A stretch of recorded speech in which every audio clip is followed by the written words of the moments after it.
सारे दर्शकों ने प्रियंका को हाड़ की राम राम। और आज पहुंच रहे हैं उचाना हलके के बदाना गांव में। तो वीरेंद्र को गड़िया मारी गेला है, लगातार डोर टू डोर करण भी लाग रहे हैं। तो बाकी बात तो इन्हें तो पूछेंगे। राम राम सर। राम राम जी। तो प्रधान जी लगातार लाग रहे हो डोर टू डोर करण, जी बिल्कुल।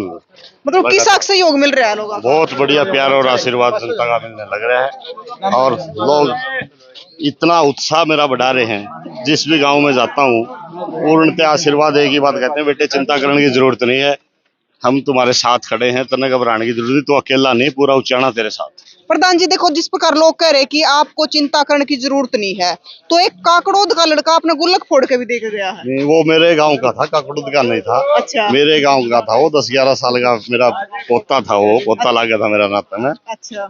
और मतलब मैं भी इतना भावुक कर दिया था उसने कि जब वो आया मेरे पास, उसने जो अपने पैसे जमा करे हुए थे, तो उसने कहा भाई घर आके मैंने अपने दादा से मिलना है और अकेले में मिलना है। तो मैं 2-3 घंटे के बाद जब मैं आया तो वो अंदर बैठा हुआ था। तो घर वाला ने बताया ऐसे ऐसे एक लड़का बैठा है। तो मैं जब अंदर गया तो उसने वो अपनी जेब से पैसे निकाले, बोला दादा ये पैसे ले लो। मैं बेटा ये क्या गे? बोला ये नहीं, अपना चुनाव नहीं लड़ना है और चुनाव में पैसे चाहिए। तो मेरे भी आंसू आ गए थे, मतलब उस बच्चे की वो देख के। तो मैंने समझ लिया उस दिन की भगवान आ लिया, बच्चा भगवान का रूप है। और जब बच्चे के माध्यम से भगवान आ गया पैसे देने, तो मैं उसी दिन मैं समझ गया कि अब चिंता करने की जरूरत नहीं, परमात्मा ने आशीर्वाद तेरे को दे दिया है। और उसने कहा, मैंने कहा कि बेटा मैंने 50 रुपए रखे और बाकी मैं वापिस तू खा पी लिए। बोला दादा नहीं, तू जितना बच्चा मैंने कुछ भी दे दिए। तो उस दिन मैं समझ गया और मैं पूरा मतलब कॉन्फिडेंस से इतना भर गया कि अब परमात्मा ने आशीर्वाद दे दिया है। और परमात्मा की वजह से ये लोग लग रहे हैं, परमात्मा खुद मतलब आत्मा के अंदर समाया है इन सब की। और मेरा पूरा गांव पिछले 2.5-3 महीने से डोर टू डोर हम कर रहे हैं। पूरे गांव के लगभग 200-250 आदमी डेली जाते हैं और वो मेरा पानी तक नहीं पीते। और जिस जिस दिन से पिछले 10-15 दिन से हमने चुनाव शुरू किया है और डेली सब कुछ मेरा गांव कर रहा है, पैसे भी गांव दे रहा है और चुनाव भी गांव लड़ रहा है। और मतलब गांव ही नहीं, जितने आसपास के मेरे गांव हैं वो सभी ने शुरू कर दिया अपने स्तर पर चुनाव लड़ना। तो मेरा तो हौसला दिन प्रतिदिन बढ़ता जा रहा है। प्रधान जी देखो, चुनाव लड़ना तो शुरू कर दिया, लेकिन अगर टिकट की बात करें तो मतलब टिकट से ये कन्फर्म है टिकट मिलेगी या नहीं मिलेगी? ऐसा है, ये फैसला पार्टी ने करना है। मेरा काम था पार्टी के लिए मेहनत करना, पार्टी की नीतियों को, राहुल गांधी की नीतियों को, भूपेंद्र सिंह हुड्डा की नीतियों को पूरे उचाना हल्के के घर घर पहुंचाना। मैंने जितने भी अभियान चले हैं पार्टी के, हर अभियान को हर घर तक पहुंचाया है। और पार्टी को यहाँ मैंने उस समय मेहनत शुरू करी थी जब पार्टी के 1837 वोट आए थे। और इतना पसीना पार्टी के लिए बहाया है, इतना मैंने अपने आप को पार्टी में समर्पित कर रखा था, मैंने अपने आप को बर्बाद कर रखा है पार्टी के लिए। और 1837 वोटों से अगर पार्टी आज मुझे टिकट देती तो 1 लाख वोटों में पार्टी खड़ी है। तो ये तो पार्टी का काम है। टिकट अगर उन्होंने ये चाहिए कि उचाना की सीट निकालनी, निश्चित तौर पर उचाना की सीट निकलेगी और उनकी झोली में मैं सीट डाल दूंगा। और लगभग दावे के साथ कहता हूँ 70-75 हजार से सीट जीतेंगे। बाकी तो फैसला पार्टी ने करना है, लोगों ने फैसला कर लिया कि चुनाव लड़ना है। प्रधान जी देखो, ये बात तो सच है कि पार्टी के लिए लोगों की जुबान पे भी है कि आपने पार्टी के लिए सब कुछ अपना दांव पे लगा दिया, लेकिन एक चीज और लोगों की जुबान पे है कि अगर कांग्रेस पार्टी के टिकट की बात करें तो ज्यादातर डुम्बर खा का ही नाम आता है कि वीरेंद्र डुम्बर खा को मिलेगी। ऐसा है, ये है ना, जो पत्रकार स्टूडियो में बैठे रहते हैं, जो आपकी तरह गलियों में घूमते हैं, उनको पता है धरातल पे सच्चाई क्या है। जो स्टूडियो में बैठे पत्रकार हैं, उन्होंने ये बना रखा है एक माहौल कि बड़े नेता ही सब कुछ हैं। वो बड़े नेता यहाँ धरातल पे जीरो हैं, लोग उनकी शक्ल देखना पसंद नहीं करते। और लोग उनको भुगत चुके हैं पिछले 50 साल। लोगों ने उनको 1 नहीं 2 नहीं 9 मौके दिए हैं और अंत में लोगों का सब्र का बांध टूट चुका है। और लोगों ने अब फैसला कर लिया है कि अब की बार उनके बीच के उनके अपने किसी बेटे को विधानसभा में भेजेंगे। देखो प्रधान जी, मतलब ये कहना कि 50 साल की राजनीति में करा कुछ नहीं, लेकिन फिर भी कहीं ना कहीं मतलब टिकट के मजबूत दावेदार है। अच्छा, ये तो मजबूत दावेदार वाली बात तो हम यहाँ कह नहीं सकते। अंदर का मामला है, अंदर क्या चल रहा है क्या नहीं चल रहा है उसका तो या तो जो वहाँ कमेटी में आदमी बैठे हैं उनको पता है, या राहुल गांधी को पता है, या भूपेंद्र सिंह हुड्डा को पता है। यहाँ सिर्फ अफवाहें चलती हैं, यहाँ किसी का नहीं पता कि मजबूत कौन है अंदर। और कोई तो बात है, कोई तो मजबूत है जो उन नामी गिरामी जो सिर्फ नाम और गिराम के हैं उनको रोके हुए हैं। तो लोगों को भली भांति पता है मजबूत कौन है।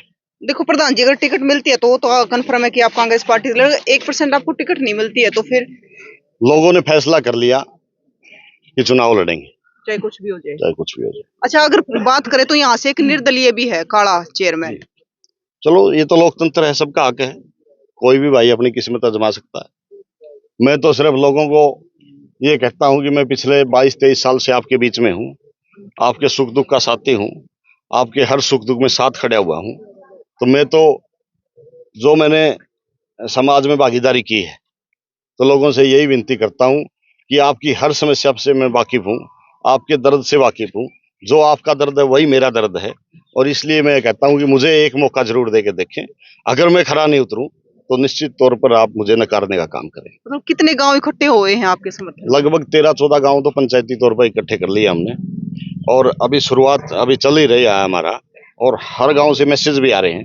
जैसे अब डोर टू डोर, कल हम ढोला गए थे, ढोले वाले ने भी ये कहा कि आप इकट्ठा करो गांव को, पूरा गांव आपके लिए तैयार बैठा है। मतलब सारे गांव का सहयोग पूरा मिलना बिल्कुल है। बिल्कुल बिल्कुल, सभी गांव ने कहा कि चिंता करने की जरूरत नहीं, चुनाव हम लड़ेंगे। तो प्रधान जी, क्या कहना चाहोगे उचाना हल्के के लोगों को? मैं तो लोगों को हाथ जोड़ कर एक ही प्रार्थना करूंगा कि आप लोगों ने अब तक दोनों परिवारों को मौके दिए हैं। एक तरफ चौटाला परिवार है, दूसरी तरफ चौधरी वीरेंद्र सिंह का परिवार है। दोनों ही आपके विश्वास पे खरे नहीं उतरे हैं। आज दोनों लोग जिम्मेवार हैं इस हल्के की बदहाली के लिए। यहाँ जो बेरोजगारी इतना बड़ा अपना रूप, विकराल रूप धारण कर चुकी है, यहाँ जो समस्याएं, नहर के पानी की इतनी बड़ी समस्या है, एजुकेशन से संबंधित समस्याएं हैं, यहाँ लोगों ने प्राइवेट कॉलेज अपनी प्रॉपर्टी बना रखी है, राजनीतिक अड्डा बना रखा है, राजनीति के लिए इस्तेमाल करते हैं, पैसा लोगों का लगा हुआ है, संस्था के पैसे का दुरुपयोग होता है। स्वास्थ्य सेवाएं यहाँ नहीं है, सिर्फ बिल्डिंग है, हॉस्पिटल के नाम पे बिल्डिंग है, वहाँ डॉक्टर नहीं बैठे, स्टाफ पूरा नहीं है, मशीनें वहाँ नहीं है, और अच्छी ना लैब है वहाँ। सिर दर्द और बुखार की टेबलेट से सिवाय वहाँ कोई भी इलाज नहीं है। मेरे क्षेत्र के लोगों को दिल्ली, चंडीगढ़ या रोहतक, हिसार जाना पड़ता है छोटी सी बीमारी के लिए भी। तो अनेकों समस्याएं यहाँ मुंह बाएं खड़ी हैं। तो वही लोग जिम्मेवार हैं। अगर आप चाहते हो इन समस्याओं का निदान हो, आपके बच्चों को रोजगार मिले, आपके खेतों को नहर का पानी मिले, आपके बच्चों को अच्छी पढ़ाई मिले, अच्छी स्वास्थ्य सुविधाएं मिले, तो अपने ही बीच के किसी आपके बेटे को आपने मौका देना पड़ेगा। यही मेरी प्रार्थना है लोगों से। एक ताऊ तो नहीं था अलीपुर वाला कि कोसी बीमारी वाला मरीज चले आ जाओ, गोली एक कर देनी है उन्हें। जी बिल्कुल, वो तो मैं खुद ही कह रहा हूँ। बुखार और सिर दर्द से दूसरी टेबलेट नहीं है यहाँ, इतनी बुरा हालात है। तो भाई डोर टू डोर जो है प्रोग्राम चल रहे हैं। कौन से गांव से होता हूँ? कौन से गांव से हो? मैं घोगड़िया से हूँ जी। आपका क्या कहना है? मेरा ये कहना है जी, जो कांग्रेस पार्टी है वो गांव के किसी गरीब आदमी को उसको वोट दे, उसको टिकट दे, न कि ये 52 साल से हल्के को बर्बाद कर रहे हैं। तो भाई अगर बात करें उचाना हल्के की, तो उचाना हल्के में लगातार जो माहौल है वो गरमाया हुआ है। सारे जो कैंडिडेट है वो मैदान में है, तो लगे हुए हैं। कोई निर्दलीय प्रत्याशी है तो कोई कांग्रेस की तरफ है, आजमा रहे हैं। तो आपका क्या कहना है, अगर उचाना हल्का है जो वोट सीट बनी हुई है, तो इस वोट सीट लेकर आपकी क्या राय है? अब की बार कांग्रेस की टिकट किसने मिलनी चाहिए और क्यों मिलनी चाहिए? तो अब की बार उचाना हल्के के लोग किसने देखना चाहा है तो जरूर बताइए, और तस्वीरें ज्यादा से ज्यादा शेयर करिए। और क्या माहौल बनाया हुआ है, कौन अब की बार यहाँ आता है बाजी मारेगा, तो वो भी जरूर बताइए। तब तक के लिए जय।